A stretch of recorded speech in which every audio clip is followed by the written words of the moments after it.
Good morning, students. Now let us start chapter 8. It is about current electricity. Before entering into the chapter, I want to inform you regarding some changes made in your syllabus. Some of you might have come to know. Some reduction is made once again in your syllabus. In July already the syllabus was reduced.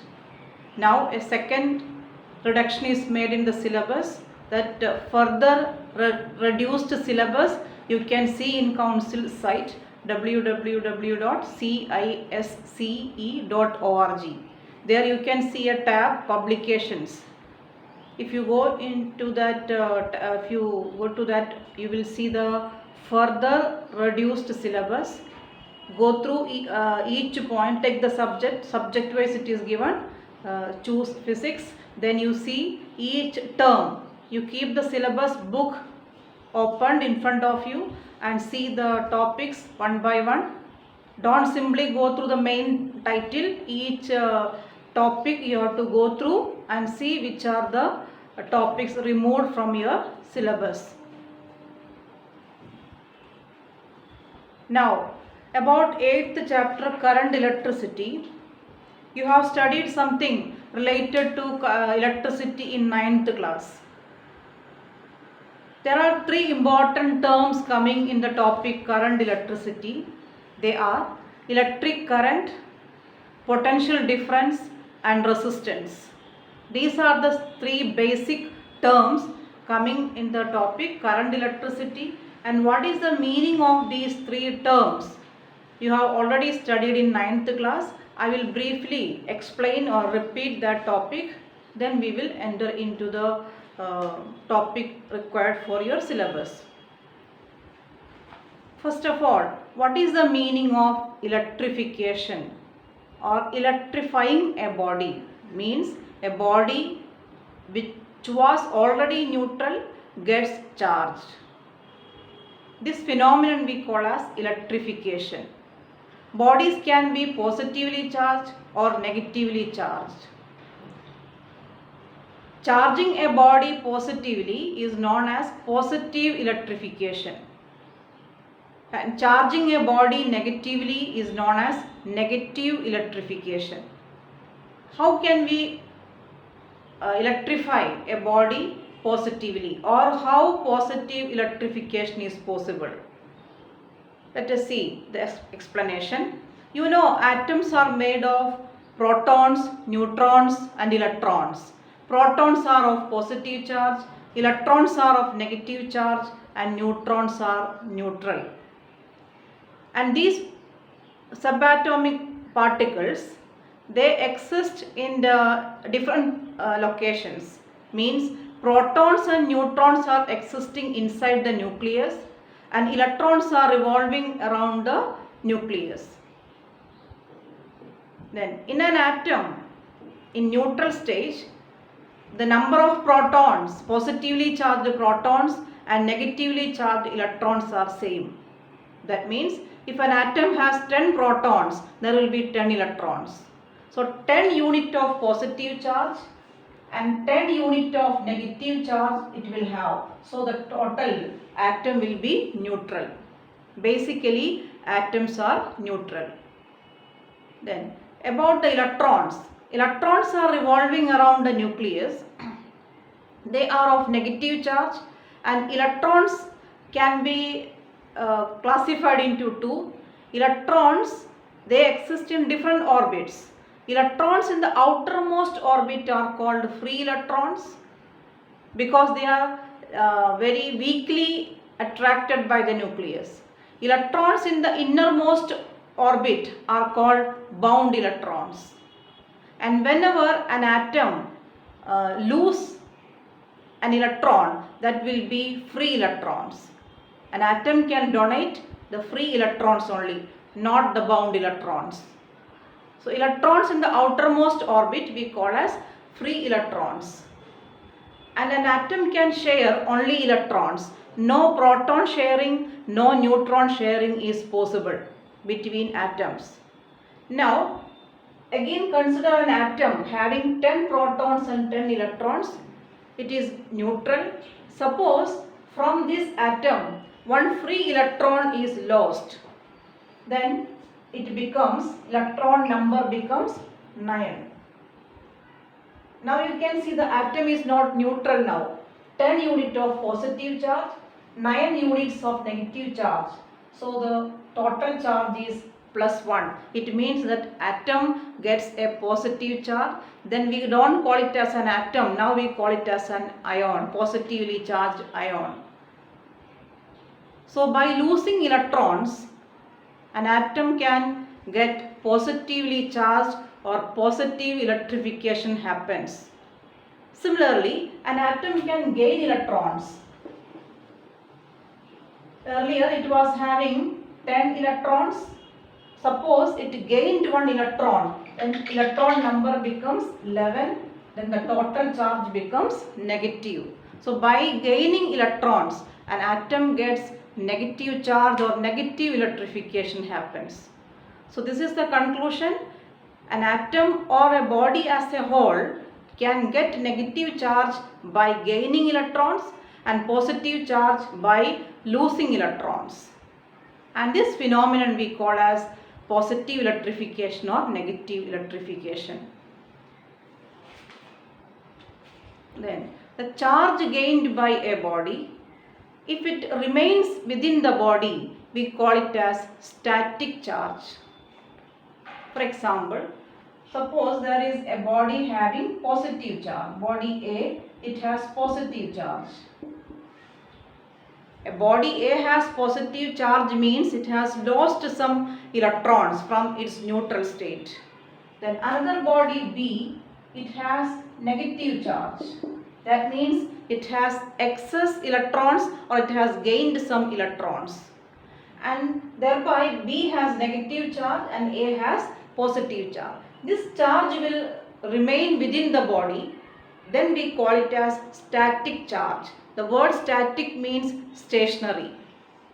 And study of this static charge we call as electrostatics. Then if you connect these two oppositely charged bodies with a conductor, the charge starts flowing. That dynamic or moving charge we call as current electricity. The study of moving charge is known as current electricity. Then let us see how it moves. In this chapter we are mainly seeing about the movement of charge. When two oppositely charged bodies are connected, electrons will flow from a region of negative potential to positive potential, or electrons always flow from a region of excess to deficiency. Here a negatively charged body, that is B, it has excess electrons. It has negative charge means it has gained some electrons, so it has negative, that is why it has negative charge.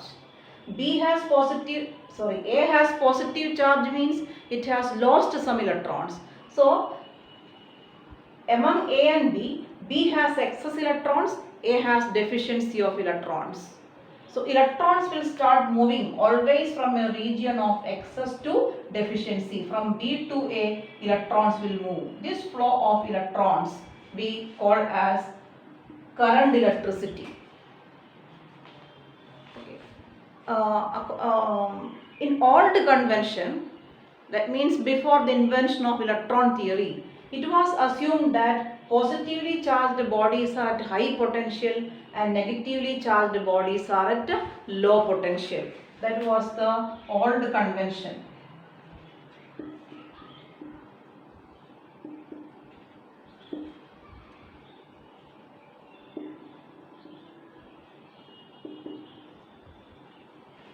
So it was assumed that charge is flowing from positive to negative. That was the old convention. We call it as conventional current. Still now also we tell the current is flowing from, or charge is flowing from positive to negative. But remember, electrons are flowing from negative to positive.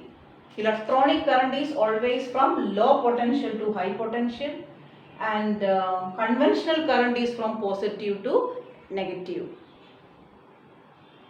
Then when electrons flow, You know, charge of one electron is 1.6 into 10 to the power minus 19 coulombs.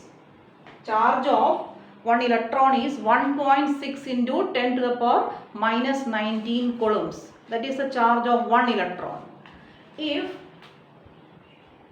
n electrons are flowing from B to A, we can say the charge flowing from B to A is n into E. Quantity of charge flowing, its symbol is Q, that is equal to n into E, where n is the number of electrons shifted from B to A and E is the charge of one electron, that is 1.6 into 10 to the power minus 19 coulombs. Charge is measured in a unit called coulomb. 1 coulomb charge means it is the charge of 6.25 into 10 to the power 18 electrons. 6.25 into 10 to the power 18 electrons, if we gather together, that charge we call as 1 coulomb charge. Or if 6.25 into 10 to the power 18 electrons shift from B to A, then we can say 1 coulomb charge is shifted from B to A. That is the meaning of 1 coulomb charge. Charge is measured in coulomb unit.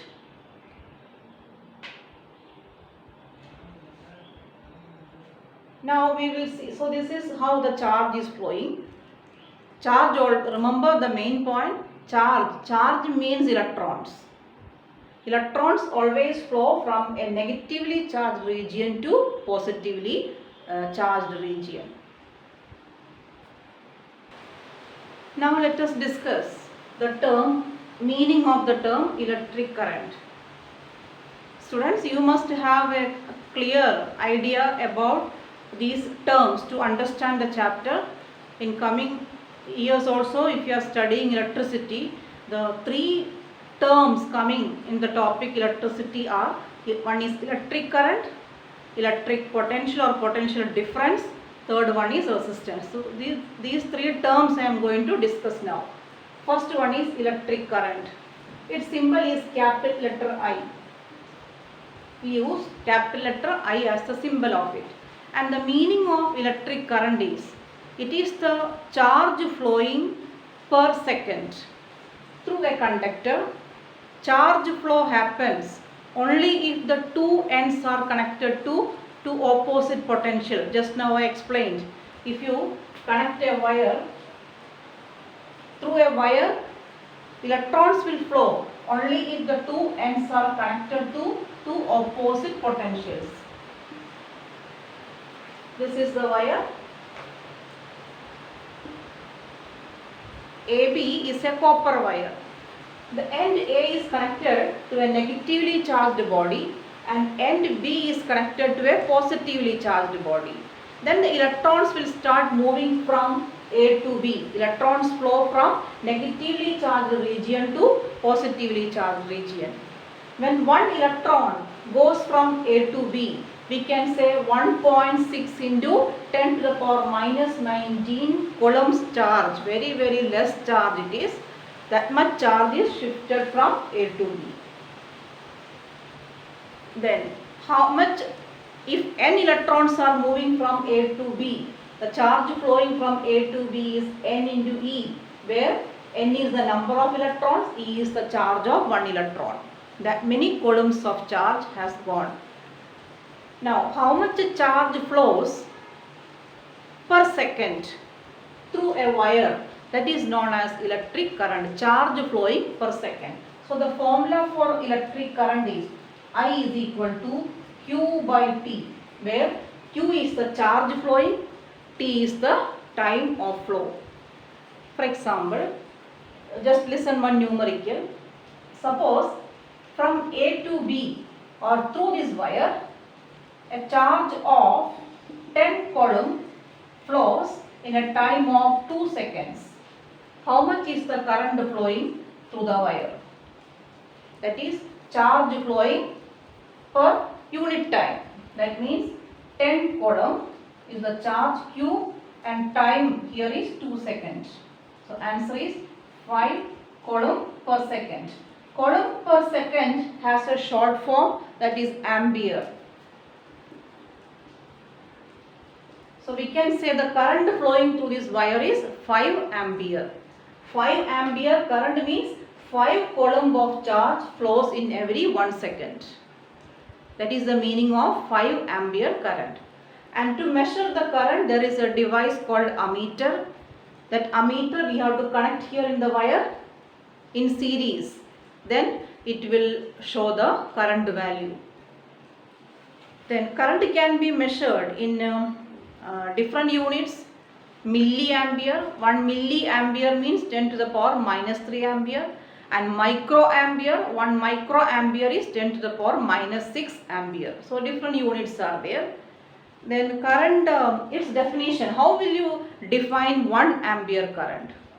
Imagine through this wire a charge of 1 coulomb flows in every 1 second. What is the current flowing? Calculate by the formula Q by T. That is 1 coulomb is Q value, T is 1 second. So you will get the answer as 1 ampere. So definition for 1 ampere is when a charge of 1 coulomb flows through a wire in 1 second time, then we can say current flowing through the wire is 1 ampere. So this is what you have to learn about current. Remember, electric current I is Q by T. Charge flowing per second is known as electric current, and its unit is ampere. Now the second term we have to discuss is electric potential. Let us see the meaning of electric potential and how to measure it. Listen some examples. Look at this diagram. Here two water tanks are there, A and B, and you can see they are connected with a pipe, connected with a tube having a stopper here, and the level, water level is different in A and B. In the tank A, water level is higher than B. There is level difference. And what will happen when we open this stopper? Water will flow from A to B or B to A. It is understood water always flows from a higher level to lower level. That means water flow will happen from A to B. Another example, look at two bodies X and Y. X is at 20 degrees Celsius temperature, Y is at 80 degrees Celsius temperature. If you keep them in contact, heat flow will happen from Y to X. That means heat always flow from a higher temperature region to lower temperature region. Similarly, charge will flow between two bodies if there is some difference in a physical quantity. That physical quantity is electric potential. As in the examples I told, to have water flow, there should be some level difference. To have heat flow, there should be some temperature difference. Similarly, to have electron flow, there should be some difference in the physical quantity called electric potential. We consider the positively charged bodies at high potential and negatively charged bodies at low potential. That was the old convention. We still continue with the same convention. But you know, electrons are flowing from low potential to high potential. So electrons will flow from, according to this example, electrons will flow from A to B. Now, how will you measure the electric potential? Since electric potential is a physical quantity that determines the direction of flow, electron flow, we must know what is the meaning of it and how to measure it. Electric potential at a point is the amount of work done to bring 1 coulomb charge from infinity to that particular point. Consider a wire AB. Suppose you are bringing 1 coulomb charge, that is 6.25 into 10 to the power 18 electrons, we call as 1 coulomb charge. That much charge, if you have to bring from infinity to a point, for example A, how much work is to be done? That is known as electric potential at the point A. At different points, electric potential will be different. Now, the symbol for electric potential is V. Capital letter V is used for electric potential. And the formula to find out electric potential is W by Q, where W is the work done, Q is the quantity of charge. Let us solve one numerical. Suppose from infinity you are bringing a charge of 100 coulombs to the point A. For that, work done is 1000 joule. To bring 100 coulomb charge from infinity to the point A, the work done is 1000 joule. What is electric potential at A? That is V is equal to W by Q. W is 1000 joule, that is the work done, and quantity of charge is 100 coulomb. So the answer is 10 joule per coulomb. Joule per coulomb has a short form, that is volt. We say electric potential at this point is 10 volt. Like that you can find out electric potential at any other point. One more example.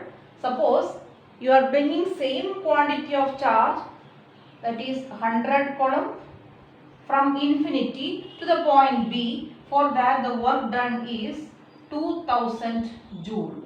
Then what is the electric potential at B? Same manner you can calculate W by Q. You will get it as 20 volt. So here at A, the potential is 10 volt. At B, potential is 20 volt. Then how will you define 1 volt? When the work done to move 1 coulomb charge from infinity to a particular point is 1 joule, then we say electric potential at that point is 1 volt. For example, imagine from infinity you are bringing 1 coulomb charge to a particular point. For that, work done, actually this work is done by the electrons, moving electrons. Work done, suppose it is 1 joule, then we can say electric potential at that point is 1 volt. Now, potential difference. What is the meaning of potential difference? In this example, you can see between A and B, there is a potential difference of 20 minus 10. 10 volt potential difference is there. Meaning of potential difference is, between A and B, potential difference is 10 volt. The meaning is this: 10 joule of work is done to move 1 coulomb of charge from A to B. 10 volt is the potential difference between A and B. Its explanation is this, or meaning is this. You know, the volt, its expansion is joule per coulomb. Okay, so to move 1 coulomb of charge from A to B, the work required or work done or energy spent is 10 joule. This is the meaning of potential difference. Then to measure potential difference, there is a device called a voltmeter. If you want to measure potential difference across A and B, connect a voltmeter parallelly across A and B. That voltmeter will tell the potential difference. So this is the term potential difference. Remember, the term potential or potential difference measures the work done by the electrons while they move from one place to another place. Now the third term to discuss is electric resistance. Its symbol is capital letter R. And the definition of electric resistance is, it is the opposition or obstruction provided by a material or by a conductor for the flow of electrons. Means, while electrons flow through a conductor, that material of the conductor provides some hindrance or friction or opposition that is measured as resistance. What is the reason why the conductor should oppose the motion, or how it hinders the motion of electrons? You know, the current is flowing or charge is flowing means electrons are flowing through the conductor, and these electrons, they are the free electrons of the atoms of the conductor. And when these free electrons come out of orbit, that remaining part of the atom gets a positive charge. In the beginning of the video I told, from an atom, when an electron is coming out, then atom becomes a positively charged ion. So through a conductor, look at the diagram. Suppose this is the conductor. When the electrons are moving, they collide with the positively charged ions. These positively charged ions, how they are formed? When the free electrons come out of an atom, remaining atom we call as a positively charged ion. And while these electrons move, suppose this end of the conductor has a negative potential and this end has positive potential. So electrons will move from negative potential to positive potential. While these electrons move, they collide with the positively charged ions. In that way, there will be some hindrance for the flow of electrons. Means the electron flow will not be a free flow. So how much opposition or obstruction this material provides for the flow of electrons, that is known as resistance. And resistance depends on the nature of the conductor. For different conductors, different is the opposition or resistance. Metals, for example, metals are having large number of free electrons. So they have very low resistance. So we call them as good conductors. Low the resistance, high will be the conductance. Substances which are having very low resistance, the meaning is this: they allow the electrons to move freely. They don't provide much obstruction. So we call them as good conductors. Remember, resistance and conductance are just reciprocals. A material having high resistance means its conductivity is very low.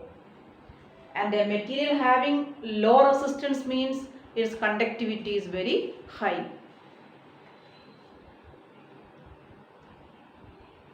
Usually metals like copper, silver, they are of very low resistance. That is why we call them as good conductors. The metals like tungsten and all are having very high resistance.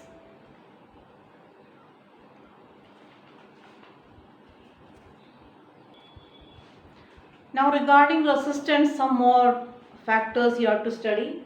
I told resistance depends on certain factors.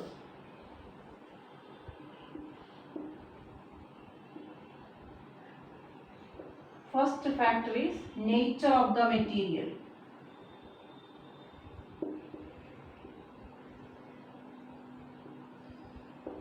Already I told different materials are having different resistance, that depends on the number of free electrons present in it. Second factor is it is proportional to, resistance is proportional to length of the conductor. More the length of the conductor, more will be the resistance. It is quite clear. More the length of the conductor means electrons have to cover a long distance. So more collisions will happen, thereby more resistance will be there. So length of the conductor and resistance are directly proportional. Third factor, resistance is inversely proportional to area of cross section of the wire. Inversely proportional. That means if area of cross section is more, less will be the resistance. What is the meaning of area of cross section? Consider a wire of certain length. This circular area we call as area of cross section. Okay. And a wire has high area of cross section means this area is large, means it is a thick wire. Larger the area of cross section means it is a thicker wire, its resistance will be less. Thin wires are having high resistance and thick wires are having low resistance. Inverse relation is there. Then area of cross section A, how can we find out? This area is circular in shape, so area of cross section is pi r square, where r is the radius. If radius of this wire is r, this area of cross section is pi r square. If diameter is given, suppose diameter of this wire is given, how will you find out area of cross section? Pi into radius, you know it is half of diameter. So in the place of r, you can write d by 2 square. That means pi d square by 4. So remember, area of cross section you can find out by using this formula. If radius of the wire is given, area of cross section is pi r square. If diameter of the wire is given, area of cross section is pi d square by 4. This is the way to find out area of cross section of a wire. Now, fourth factor is temperature. Temperature is also a factor that determines the resistance.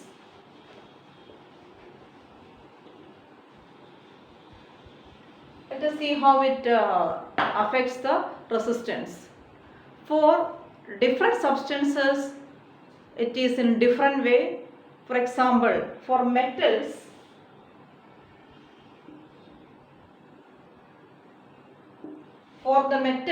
when temperature increases, resistance increases, and when temperature decreases, resistance decreases. Means a direct relation is there. For metals, the temperature and resistance are directly proportional, we can say. When temperature increases, resistance increases. When temperature decreases, resistance decreases. Then for semiconductors, it is just opposite. When temperature increases, resistance decreases. For semiconductors, inverse relation is there. When temperature increases, resistance decreases. Then third case, for metallic alloys,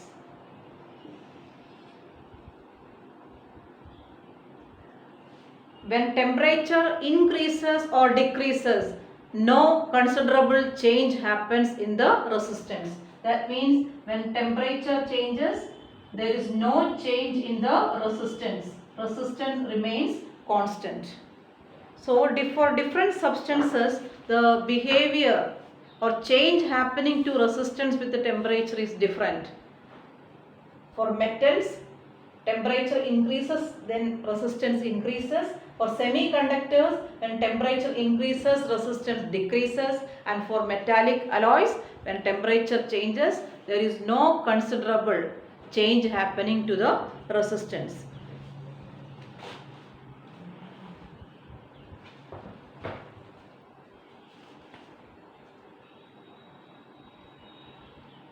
So this is what you have to study about the three terms, important terms coming in the topic current, electricity. There is one correction in your textbook, page number 166, fourth point, temperature of the conductor. It is written that when temperature of a metal or alloy increases, motion of the electrons increases. There you have to cut the words or alloy. These two words you have to cut.